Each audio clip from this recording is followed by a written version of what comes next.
L'étendard de la nation et derrière ces soldats d'un nouveau genre, masque sur le visage en partance pour le front. Les mêmes scènes dans plusieurs aéroports avant l'embarquement, direction Hubei, l'épicentre de la contamination. Des équipes médicales toujours plus nombreuses, alors que pour la première fois, après une baisse mercredi, les autorités annoncent finalement un bond des chiffres du Covid-19. 14 840 malades de plus et 242 décès ce jeudi. Explication avancée, une extension du protocole de détection. La méthode comporte deux aspects. Tout d'abord, il s'agit de rassembler tous les patients et notamment de réunir ceux qui présentent des symptômes graves en vue d'un traitement.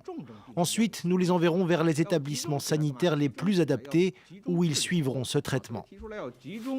La Chine annonce désormais comptabiliser non seulement les patients ayant été testés positifs au virus, mais aussi les cas suspects après une radio pulmonaire par exemple.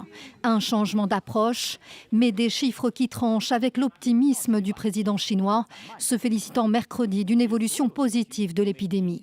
Optimisme aussitôt tempéré par l'Organisation mondiale de la santé. Nous devons nous concentrer sur notre tâche, c'est-à-dire contenir le virus, détecter et traiter les cas. Si nous continuons à faire ces choses, oui, nous pourrions voir une baisse du nombre de cas, mais je pense qu'il est bien trop tôt pour essayer de prédire le début, le milieu ou la fin de cette épidémie. Des autorités chinoises recadrées par l'OMS et de plus en plus critiquées de l'intérieur pour sa gestion de l'épidémie. Résultat, des têtes commencent à tomber.